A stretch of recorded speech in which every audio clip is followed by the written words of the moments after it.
السلام علیکم ورحمۃ اللہ وبرکاتہ۔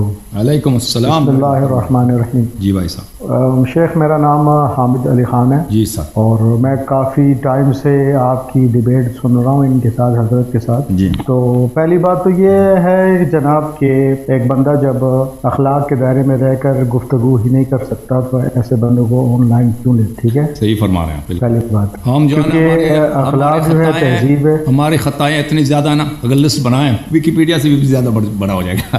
معذرت چاہتے ہیں آپ سے، صحیح فرما رہے ہیں۔ صحیح بات ہے، کیونکہ تہذیب کا دائرہ سب سے پہلے ہے۔ ہم اسلامک ایک ٹاپکس پہ بات کر رہے ہیں، تو جس بندے کو بات کرنے کی تمیز نہ ہو تو آپ ایسے نمبر 1 تو آپ ایسے بندے کو انٹرٹین نہ کریں۔ اچھا، ابھی آتے ہیں ٹاپک کے اوپر۔ تو میرے آپ سے کچھ سوالات ہیں۔ جی سر۔ پہلے تو آپ مجھے یہ بتائیں شیخ صاحب کہ آپ جو ہے تو شیعہ مسلک میں کون سے فقہ کو، مطلب کون سے اسکول آف تھاٹ سے آپ کا وہ ہے؟ دیکھیں شیعہ جو اثنا عشری ہوں میں، اثنا عشری ہیں آپ؟ جی جی ٹھیک ہے ٹھیک ہے۔ تو آپ مجھے یہ بتائیں کہ آپ کے نزدیک اسلام کے جو دوسرے فقے ہیں جو دوسرے فرقے ہیں، تو آپ کے نزدیک وہ کیسے ہیں؟ ہمارے بھائی ہیں، ہمارے نزدیک ہمارے نہیں، آپ ان کو حق پہ سمجھتے ہیں یا آپ ان کو باطل پہ سمجھتے ہیں؟ نہیں، دوسرے فرقوں کو حق میں نہیں سمجھتے۔ دوسرے فرقے وہ جس مسئلے میں بھی شیعہ سے اختلاف کرتے ہیں وہ اس مسئلے پر باطل ہیں۔ اب جو مسائل بعض فرقوں کے ساتھ زیادہ مسائل میں اختلاف ہے، بعض مسائل میں کم مسائل پہ اختلاف ہے، جس مسئلے پر بھی وہ ہم سے اختلاف رکھتے ہیں اس مسئلے پہ وہ خطا پر ہیں، غلطی پر ہیں، لیکن وہ اسلام میں ہمارے بھائی ہیں، وہ کلمہ گو ہیں۔ رسول پاک صلی اللہ علیہ وسلم قرآن مجید قبلہ کو مانتے ہیں، نماز پڑھتے ہیں، پیغمبر صلی اللہ علیہ وسلم سے محبت کرتے ہیں، اہل بیت علیہ السلام سے محبت کرتے ہیں، تو وہ اس میں ہمارے بھائی ہیں۔ اگر مسلمانوں میں کوئی ایسا فرقہ ہے جو اہل بیت علیہ السلام کو گالی دیتا ہے اور ان سے دشمنی کرتا ہے، وہ ایسے گزرے ہیں لیکن وہ کم ہیں، تو وہ ناصبی ہیں، وہ ہمارے بھائی نہیں ہیں، ان سے ہماری کوئی برادری نہیں ہے۔ باقی جتنے مسلمان ہیں ان کو ہم حق بھی نہیں سمجھتے، لیکن وہ ہمارے عزیز ہیں، ہمارے بھائی ہیں، ان کا جان، ان کا مال، ان کا خون اسی طرح محترم ہے جیسے ہمارا جان مال خون محترم ہے۔ ان کا مال نہیں اٹھا سکتے، ان کی عورت کی بے عزتی نہیں کر سکتے، ان کی اپنی بے عزتی نہیں۔ ٹھیک ہو گیا۔ اچھا، میرا دوسرا سوال یہ ہے اپنا شیخ صاحب کہ آپ کے نزدیک اللہ کتاب خدا جو ہے قرآن پاک جو ہے، تو اس کی انٹرپریٹیشن کرنا، انسان اس کی انٹرپریٹیشن کر سکتا ہے؟ انٹرپریٹیشن کا مطلب اگر ظاہری الفاظ ہیں، ظاہری الفاظ کا سمجھنا، تو یہ ظاہری الفاظ کا سمجھنا بہت دفعہ انسان کو سمجھ آ جاتا ہے، لیکن بہت دفعہ یہ ہوتا ہے کہ یہ ظاہری الفاظ یعنی الفاظ تو معلوم ہوتے ہیں کہ اس کے معنی کیا ہیں، لیکن اس کلام کا مقصود انسان کو سمجھ نہیں آتا، کیونکہ اس میں بہت دفعہ لطائف ہوتے ہیں، اشارے ہوتے ہیں اللہ تعالیٰ، کنایات ہوتے ہیں، جو ہر بلیغ کلام میں ہوتا ہے، ہر بلیغ کلام میں ہوتا ہے۔ اس طرح حدیث شریف میں ہے، اشعار میں ہے کہ شاعر کا اصل مقصد کیا ہے۔ اس طرح نہیں ہے کہ جو اردو زبان سمجھتا ہے وہ ہر غالب کا شعر بھی سمجھ لیتا ہے، ٹھیک ہے نا؟ تو یہ تو ایک میں نے ادنا سے مثال دے دیا، وہ اللہ تعالیٰ کا کلام جو ہے وہ غالب کی شاعری سے وہ یا کسی بھی شاعر کی شاعری سے اس کا قیاس نہیں کرتا۔ تو کلام اللہ جو ہے اس کے ظاہری الفاظ جو شخص عربی زبان جانتا ہے یا وہ ڈکشنری بکس ہے، لغت کے کتابوں سے مراجعہ کرتا ہے، اس کو ظاہری الفاظ کچھ سمجھ آ جاتے ہیں، لیکن اللہ تعالیٰ کے مقصود ہر مقام پر سمجھ نہیں آئے گا۔ تو اس میں بہت سارے ایسے مقامات ہیں قرآن مجید کو اس کو حدیث کی ضرورت ہوتی ہے کہ اللہ تعالیٰ نے قرآن بھیجنے سے پہلے قرآن کا معلم رسول پاک صلی اللہ علیہ وسلم کو بھیجا، اور رسول پاک صلی اللہ علیہ وسلم ایک دفعہ قرآن آ کے نہیں دے گئے کہ یہ قرآن اس کو پڑھ لو۔ رسول پاک صلی اللہ علیہ وسلم قرآن کی تعلیم دیتے تھے، اور ان کے بعد اہل بیت طاہرین علیہ السلام قرآن پاک کے مفسر ہیں۔ تو یہ ہے ہمارا موقف قرآن مجید کے متعلق۔ میرا سر سوال یہ ہے کہ انٹرپریٹیشن، جیسے کہ لوگ تفاسیر لکھتے ہیں قرآن، تو وہ تو اللہ کے کلام کے اوپر اپنا کامنٹ کرنا ہوا کہ جیسے اللہ نے ایک آیت نازل کی ہے تو آپ اس کی تفسیر بیان کر رہے ہو، اپنی سوچ سے اپنی اوپینین آپ اس پہ دے رہے ہو، تو جو کہ یہ بھی 100% ہو سکتا ہے کہ وہ غلط ہو، انسان کو اوپینین تو غلط ہے، ٹھیک ہے، کیونکہ انسان سے تو خطا ہو سکتی ہے، تو کیونکہ انسان معصوم نہیں ہے، انسان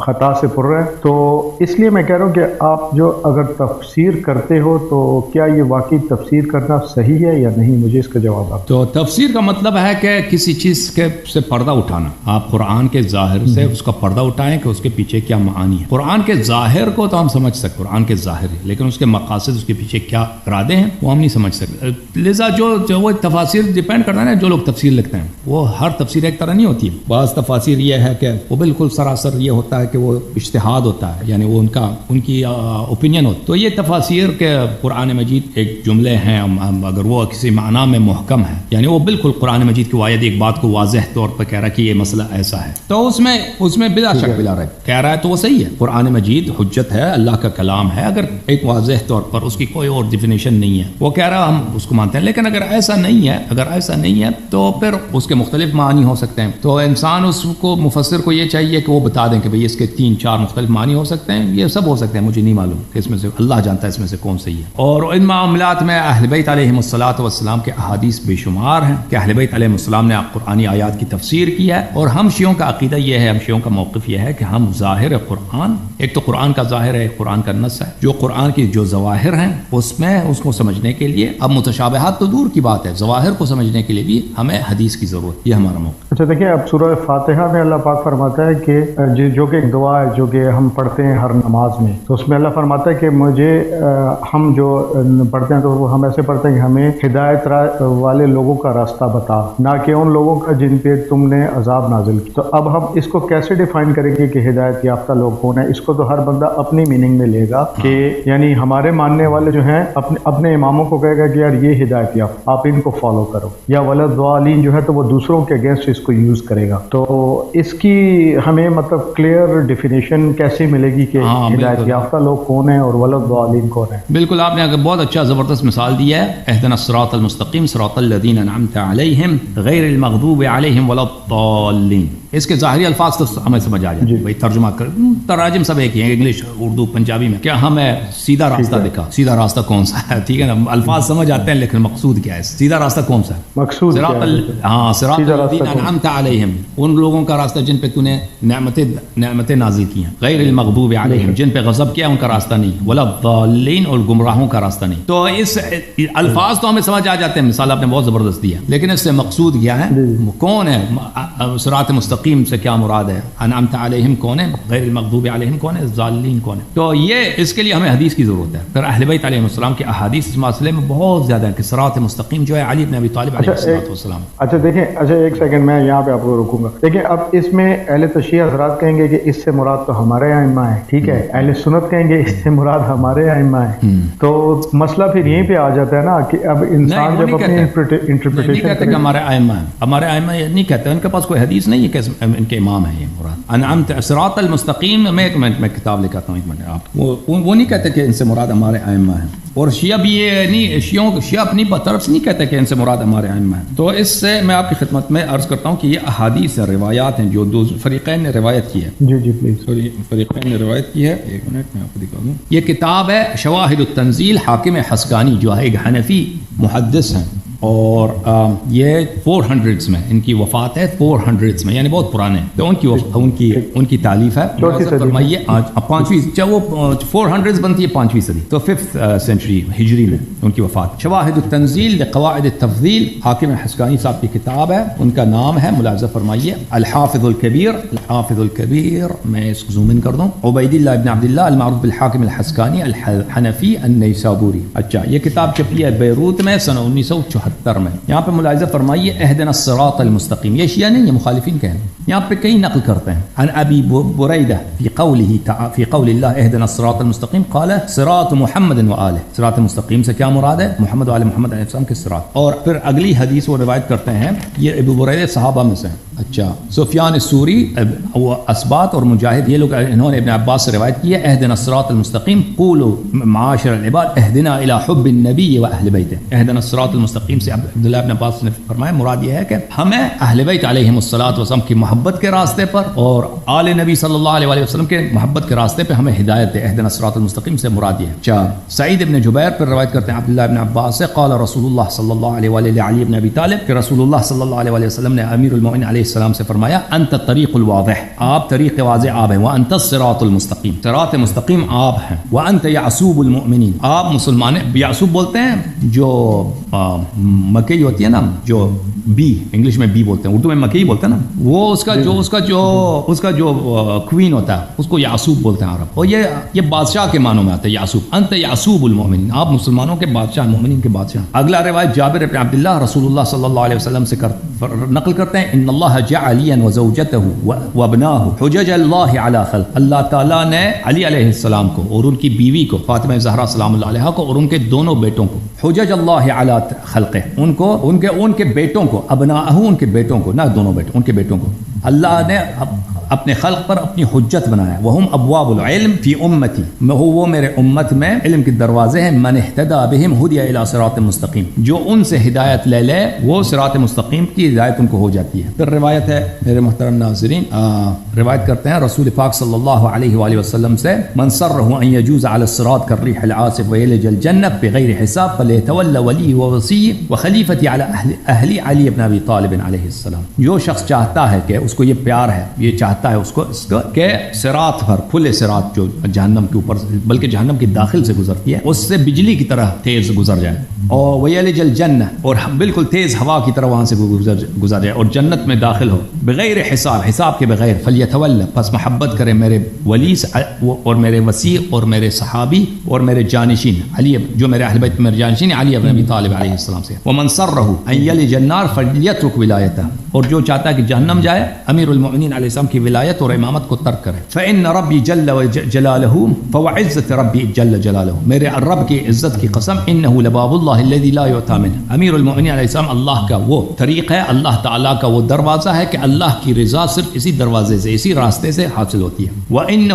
الصراط المستقیم, اور وہ صراط مستقیم ہے. وأنہ الذی یسأل اللہ عن ولایتہ یوم القیامہ, اور علی علیہ السلام وہی ذات ہیں جن کی امامت و ولایت سے روز قیامت اللہ تعالیٰ سوال کرے گا. تو اس کے مزید بھی اس کے بعد بھی روایات. تو یہ رسول پاک صلی اللہ علیہ وسلم نے اس کی تفسیر کی, اس کی شرح کی ہے. صراط مستقیم کون ہے, صراط الذین انعمت علیہم کون ہے, غیر المغضوب علیہم ولا الضالین کون ہے, یہ سب یہ میں نے شیعہ کتاب نہیں دکھائی, مخالفین کی کتاب دکھائی ہے, شواہد التنزیل. اس کے علاوہ اللہ آپ کا بھلا کرے, دوسری کتب میں شیعوں کے پاس تو احادیث بہت زیادہ یہ تو, لیکن اگر آپ کہتے ہیں کہ مخالفین کہتے ہیں سے مراد ابو بکر عمر ہے, ان کے پاس کوئی ایسی حدیث نہیں ہے. مزید بولیں. اچھا سر ٹھیک, میرا ایک سوال اور ہے آپ سے, وہ یہ کہ اسلام جو ہے تو یہ تو 1400 سال پہلے کمپلیٹ ہو چکا جب آخری وحی آئی, اور اللہ پاک نے فرمایا کہ الیوم اکملت لکم دینکم, نا وہ جو وحی نازل ہوئی. تو جب اسلام کمپلیٹ ہو گیا, اس میں آپ کوئی چیز اضافہ نہیں کر سکتے ہو, کوئی چیز آپ اس میں سے خارج نہیں کر سکتے ہو. تو اب میرا سوال بڑا جینون سا ہے اور بڑا معصومانہ سا سوال ہے آپ کہ پھر آپ یہ کس چیز کی ڈیبیٹ کر رہے ہو, آپ یہ تقاریر اور یہ ڈیبیٹ کس چیز کی, اس کا فائدہ کیا ہے؟ اسلام میں اختلاف ہے نا, کیونکہ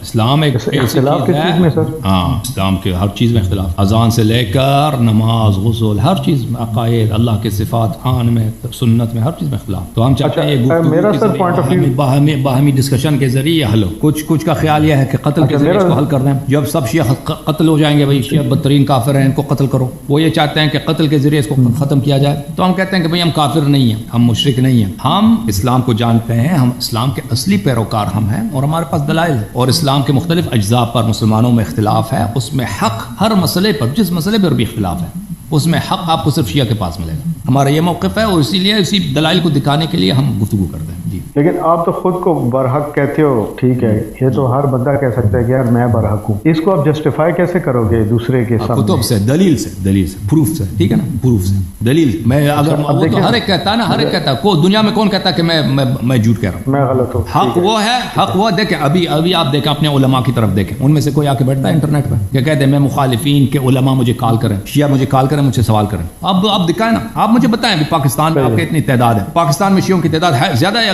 کم ہے آپ لوگوں کے مقابلے میں؟ شیعہ کم ہے نا, ہے کہ نہیں؟ کم ہے. آپ کے علماء کے پاس ریسورس, آپ کے علماء کے پاس ریسورسز کی کیا کمی ہے؟ نہیں, کمی تو کوئی نہیں. اب آپ کے علماء جو ہیں بھائی, وہ جب آتے ہیں نا, ان کے ہوتے ہیں نا, ان کی گاڑیاں جب آتے ہیں نا, 5-6 گاڑیاں آگے پیچھے ہوتی ہیں, باڈی گارڈ وغیرہ, اتنے مدارس, کیا شاندار مدارس ہے. ایسے مدارس پاکستان میں کہ ایک مدرسے میں 5000 طالب علم پڑھتے ہیں. آپ کو پتا ہے کہ 5000 آدمی کا کھانا پینا اور ان کو وظیفہ دینا کتنا خرچہ ہوتا ہے اس کا, آپ کو پتا ہے نا. جیسے ایک گورنمنٹ ہے, ایک گورنمنٹ کا جو ایک مثلا ایک لاہور کا جو کور کمانڈر ہے مثلا وہاں پہ لاہور کور ہے, ٹھیک ہے نا, اس میں فرض کریں 25,000 فوجی ہیں, زیادہ تو نہیں ہو 50,000 ہوں گے, ان کو تنخواہ دینا کانا دینا کتنا خرچہ, پورا حکومت پاکستان کو نچوڑ کے لے جاتا. اسی طرح آپ کے مدارس اللہ جانتا ہے, آپ کے ایسے مدارس ہیں جو مطلب ایک فوجی فرض کریں چاونی جیسا ان کا خرچہ ہوتا ہے, اتنے طالب علم پڑھتے ہیں, اتنے اس میں علماء ہوتے ہیں, وہ سب کو خرچہ دینا, سب کو پیسے دینا, سب کو تنخواہ دینا, اللہ جانتا ہے اس کا خرچہ کتنا ہوتا ہے. ان کے کتابیں ہیں اور وغیرہ, اور عوام میں ان کی اثر و رسوخ آپ کے علماء کم نہیں ہے بھائی. آپ کے علماء اگر چاہیں نا, ان میں اتحاد نہیں ہے, آپ کے علماء اگر چاہیں اگر میں اتحاد ہوتا نا تو یہ کل کو پاکستان میں وہ اپنا حکومت بنا سکتے تھے. اللہ جانتا ہے ان کی اتنی پاور ہے, ملا جو اتنا بڑا پاور ہے پاکستان میں, اگر یہ چاہیں, اگر ان میں اتحاد ہو, اگر یہ بک نہ جائیں تو یہ ہر گلی میں مسجد ہے, ہر گلی میں ایک مسجد نہیں کئی مساجد ہے, ہر محلے میں مدارس ہیں. یہ چاہیں تو پاکستان کو پاکستانی فوج سے کئی گنا زیادہ ملا پاورفل ہے. جنرل عاصم منیر سے کا مقابلہ ملاؤں سے کچھ بھی نہیں ہے. فوج اس لیے پاکستان میں حاوی ہے, وہ اس پہ ڈومیننٹ ہے کیونکہ اس میں اتحاد ہے. وہ ملاؤں میں اتحاد نہیں ہے. اگر ملا طائفہ اتحاد کرتے ہیں نا, یہ پاکستانی فوج سے 10 گنا یہ زیادہ طاقتور ہے. کہنے کا مقصد یہ ہے آپ کے علماء اتنے ریسورسز, اتنے پیسے اور اتنی ان کی تعداد زیادہ, اور ہر عالم کے دیکھ کے 3 بیوی 4 بیوی بھی ہوتی ہے کہ نہیں بھائی؟ غلط کہہ رہا ہوں؟ اللہ جانتا ہے. فضل الرحمان, جی صحیح فرمایا, مولوی فضل الرحمان ہے, اللہ کے وہ اس کے متعلق کہا جاتا ہے کہ وہ بھائی ہو سکتا ہے کہ وہ ہومو سیکشول ہو, لیکن اس کے باوجود پتہ نہیں اس کی کتنی بیویاں. وہ کہتے ہیں نا بڑھاپے میں شادی پڑوسی کے عیاشی. بہرحال اس کے باوجود آپ کا ایک عالم نہیں ہے پورے دنیا میں نہیں ہے کہ وہ آ کے کہہ دے کہ شیعہ نوجوان مجھے کال کر دو, شیعہ عوام مجھے کال کر دو, میں آپ کے سوالات کا جواب دے دیتا ہوں, ٹھیک ہے نا.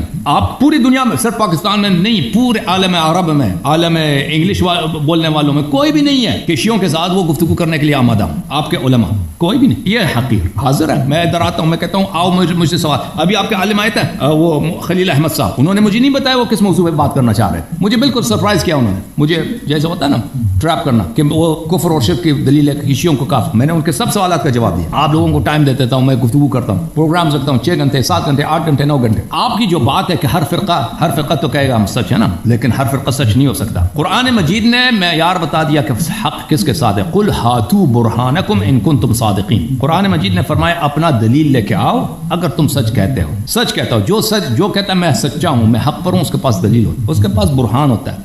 میں نے عرض کیا کہ ہر مسئلے پر, دیکھو یہ اللہ کی جانب سے ایک اعجاز ہے, اللہ کی جانب سے ایک اتمام حجت ہے. ہر مسئلے پر جن میں مسلمانوں میں اختلاف, اس میں حق صرف اور صرف شیعہ اختلافی مسئلہ صرف شیعہ اثنا عشری کے پاس ملے گا, صرف شیعہ اثنا عشری کے پاس ملے گا. اس کی واضح دلیل, ہمارے پاس دلیل ہے, ہم ادھر بیٹھے ہیں, کوئی بھی اعتراض کر سکتا ہے. آپ کے بڑے سے بڑا عالم ادھر, ہم ویلکم کرتے ہیں, اللہ جانتا ہے. ہم اتنی تمنا کرتے ہیں آپ کے علماء سے, آپ کے محققین سے, آپ کے بڑے پرسنالٹی سے کہ آ کے اب سوال کرو, اعتراض کرو. ہم نے بارہا, یہ مستری محمد علی مرزا صاحب, وہ کہتے ہیں میں عالم نہیں ہوں, مجھے مناظرہ نہیں آتا. ہم نے ان سے کہہ دیا کہ بھائی تو آ کے صرف سوال کر. اس نے خود ہمیں چیلنج دیا تھا کہ بھائی تم شیعوں کا وہ منصوص امام منصوص ہیں, یعنی اس پہ میں شیعوں کو چیلنج کرتا ہوں. شیعہ جب اس نے چیلنج کیا تو میں نے اس کا چیلنج قبول کیا, آج اور بات کرتے ہیں. پر کہتا ہے نہیں میں مناظرہ نہیں کرتا, پھر اپنے چیلنج سے بھاگ گیا. میں عالم نہیں ہوں. میں نے کہا ٹھیک ہے آپ عالم نہیں ہیں تو پھر آ جائیں ادھر, ہم آپ صرف سوال کریں, آپ صرف سوال کریں, اعتراض کرو. میں آپ سے ایک سوال بھی نہیں کروں, میں آپ کے اعتراضات کا جواب. پھر وہی کہہ دیا کہ بھئی میں, پھر وہی بہانہ کہ میں عالم نہیں ہوں, میں عالم. پھر میں نے کہا اگر یہ بھی نہیں کر سکتے تو پھر شیعوں کے خلاف کبھی زبان نہ کھولو, اپنا کبھی بات نہ کریں.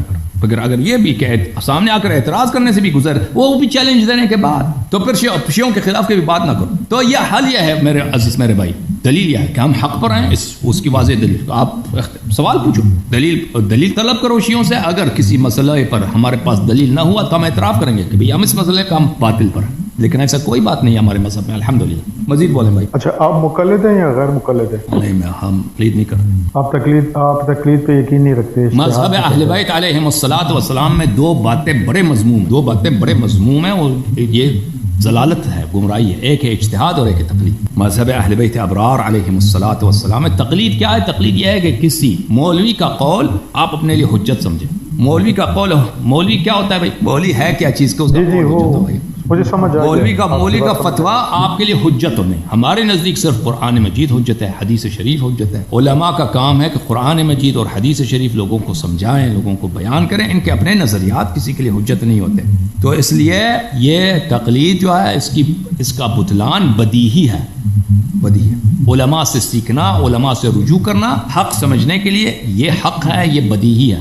لیکن ان کے نظریات کو بغیر کسی دلیل کے قبول کرنا، اس کو تقلید کہتا ہے. یہ بات کہ عقل کے نزدیک، فطرت کے نزدیک اور اہل بیت ابرار علیہم السلام کے مذہب میں یہ باطل. اوکے میرے عزیز، میرے بھائی، آپ کا بڑا شکریہ، بڑے لوگ منتظر ہیں. تھینک یو سر، اللہ آپ کو. Thank you sir, thank you. Thank you. السلام علیکم. علیکم السلام.